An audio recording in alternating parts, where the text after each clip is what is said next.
कि जिस रिजल्ट को हमने लड़ के लिया, जिस रिजल्ट को हमने मांग के लिया, जिस रिजल्ट के लिए हमने संघर्ष किया, आज आयोग कुछ ऐसा काम कर दिया है कि उसी रिजल्ट के बारे में हमको सवाल खड़ा करना पड़ रहा है। बिलदव हांसदा का जो ये झारखंड हाईकोर्ट का जो ये निर्णय है, ये साबित करता है कि आयोग यहाँ का आरक्षित सीट को हमेशा घोपला करता है। हम लोग बड़ी आंदोलन की ओर जाएंगे, आयोग को ईंट से ईंट बजा देंगे, राज्य में फिर से धुआं होगा। एक लंबे संघर्ष के बाद झारखंड लोक सेवा आयोग के मुख्य परीक्षा का रिजल्ट घोषित हो गया, पर इस रिजल्ट से जिन लोगों ने इस रिजल्ट को लेने के लिए जिन लोगों ने एक लंबा संघर्ष किया, आज वही लोग संतुष्ट नहीं हैं।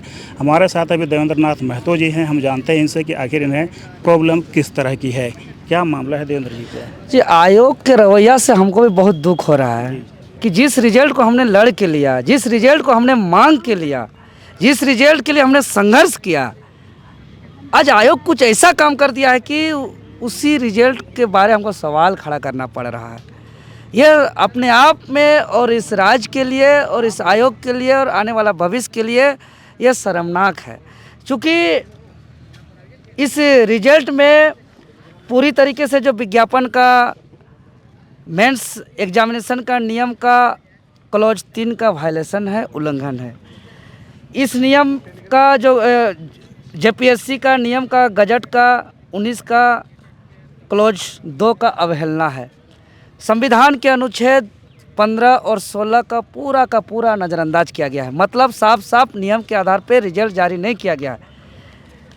इस रिजल्ट का अगर हम पीटी का बात करें तो पीटी का रिजल्ट और मेंस का रिजल्ट और मेंस का नियम और पीटी का नियम को हम क्लियर करेंगे, क्योंकि पीटी का रिजल्ट जारी हुआ था, पीटी के नियम के अनुसार वहाँ कोई विवाद नहीं था।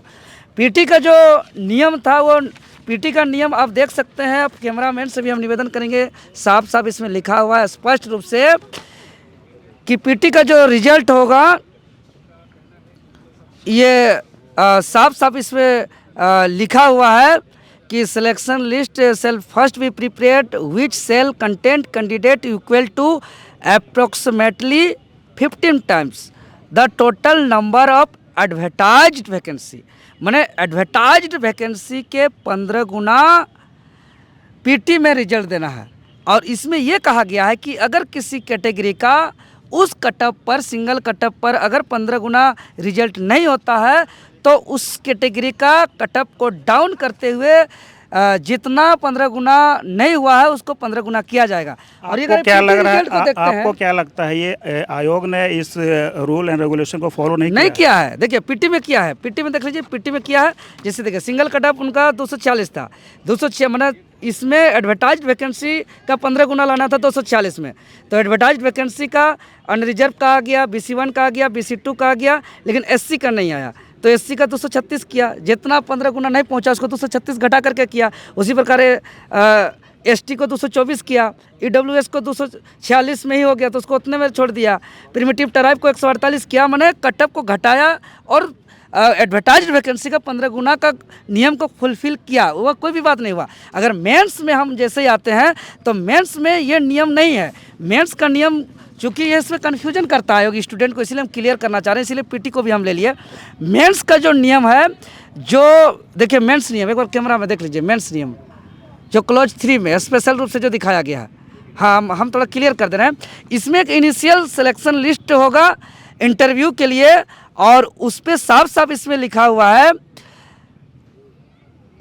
कि candidates will be arranged by the commission in order of merit. An initial selection list shall be first prepared which shall contain candidate equal to approx 2.5 times the total number of advertised UNR vacancies। ये याद रखिएगा, ये advertise vacancy की बात नहीं कर रहा है, ये एडवर्टाइज UNR वैकेंसी की बात कर रहा है। मतलब जो अनरिजर्व वैकेंसी है उसका 2.5 गुना निकालेगा इनिशियल सिलेक्शन लिस्ट में जो इंटरव्यू के लिए जाएंगे। और उसमें जो कैटेगरी ST SC OBC या जो दिव्यांग जो क्षैतिज आरक्षण का लाभ लेते हैं वे लोग भी इसमें रहेंगे, जो किसी प्रकार का बेनिफिट नहीं लिए आरक्षण का, जो इतना लास्ट कटअप का जो लास्ट स्टूडेंट होगा 2.5 गुना में जो अंतिम स्टूडेंट होगा उसका जो नंबर होगा वो कटअप होगा, और उस कटअप से ऊपर जितने भी कैटेगरी ST SC OBC आएंगे उसका भी सिलेक्शन लिस्ट अनरिजर्व में होगा। वो चूँकि अनरिजर्व जो होता है वो ओपन फॉर ऑल है, उसमें ST SC OBC दिव्यांग सब कोई आ सकते हैं, जो भी मेरिट है वो सबके लिए है।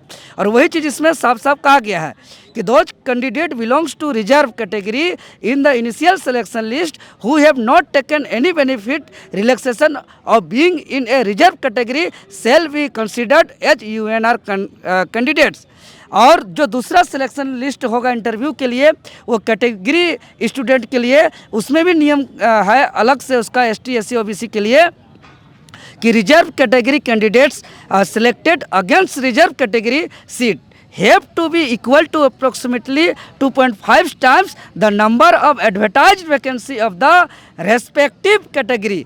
जिस कैटेगरी में जितना है साफ साफ कहा गया है कि उसका अलग से बनेगा, और जो कैटेगरी का जो आरक्षण का लाभ नहीं लिया है किसी प्रकार का, और वो 2.5 गुना का अनरिजर्व का जो अंतिम स्टूडेंट होगा कैंडिडेट होगा उससे ज़्यादा नंबर अगर लाया है तो वो ओपन फॉर ऑल होगा। लेकिन इस रिजल्ट को अगर देखते हैं मेंस रिजल्ट को, तो मेंस रिजल्ट में ऐसा चीज़ नहीं है।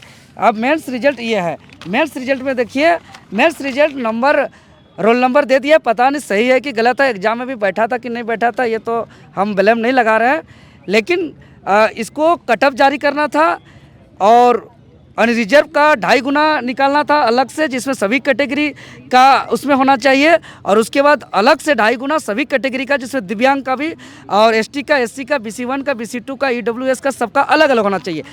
ये जो आपका कपिल देव हांसदा का जो ये झारखंड हाईकोर्ट का जो ये निर्णय है ये साबित करता है कि आयोग यहाँ का आरक्षित सीट को हमेशा घोपला करता है। देखिए पिछला बार कुछ स्टूडेंट थे जो दिव्यांग आरक्षित सीटों को छुपा लिया था, इस तरीके से नहीं दिया था, सेटिंग गेटिंग करके 40 लाख 50 लाख लाखों करोड़ों रुपया लेकर के उस सीट को बेचा गया था। तब वो स्टूडेंट हाईकोर्ट गए, 2015 का वैकेंसी है, और 10 साल हाईकोर्ट में लड़ने के बाद 6 मई को उसका निर्णय आया, कल इनका योगदान उसी वैकेंसी पर होगा। तो ये सबूत है कि जीता हुआ है, आयोग गड़बड़ करता है। इसीलिए हम यही कहेंगे आपके चैनल के माध्यम से कि आयोग तत्काल कटअप जारी करे, कैटेगरी वाइज रिजल्ट जारी करे।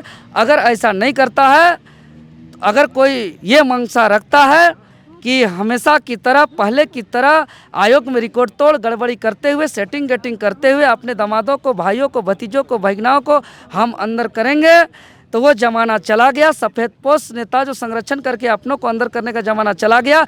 अब हम लोग का ज़माना आया है, हम लोग अन्याय होने नहीं देंगे। इसीलिए इस मंशा पर अमली जामा पहनाने छोड़ दे। अगर इस मंशा को अमली जामा पहनाने का कोशिश करेंगे तो सभी ऐसे मंशा रखने वाले सलाखों के पीछे होंगे, सभी हटवार जेल में होंगे। हम लोग बड़ी आंदोलन की ओर जाएंगे, आयोग को ईंट से ईंट बजा देंगे, राज्य में फिर से धुआं होगा। देवेंद्र नाथ महतो एक वो चेहरा है जो JPSC आंदोलन पर का केस पर जो है कि हटवार जेल गया है, और वो भी लोकसभा चुनाव के दौरान गया है, और जेल के अंदर से 1.5 लाख जनमत प्राप्त किया है। तो मेरा चेहरा याद होगा JPSC को, इसीलिए JPSC तत्काल हम कहें कि विवाद उत्पन्न न हो, ट्रांसपेरेंसी रहे, पारदर्शिता रहे।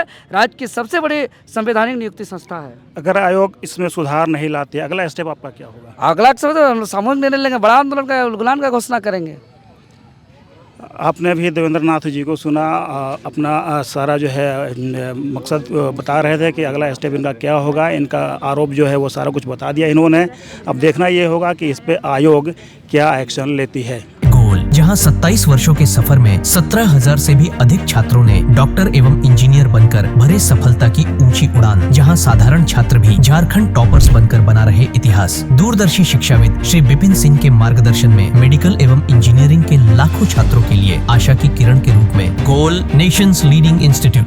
बायोम सिर्फ मेडिकल प्रिपरेशन का संस्थान। बायोम से लगातार दूसरी बार नीट यूजी में 700 मार्क्स पार। 10th पास स्टूडेंट्स के लिए फाउंडेशन कोर्स, 11th पास स्टूडेंट्स के लिए फ्रेशर कोर्स और 12th पास स्टूडेंट्स के लिए टारगेट कोर्स 17 अप्रैल से शुरू हो रहे हैं। कॉल 7360066190 और visit Biome, circular road near women's college and Hinoo, Ranchi. thefollowup.in.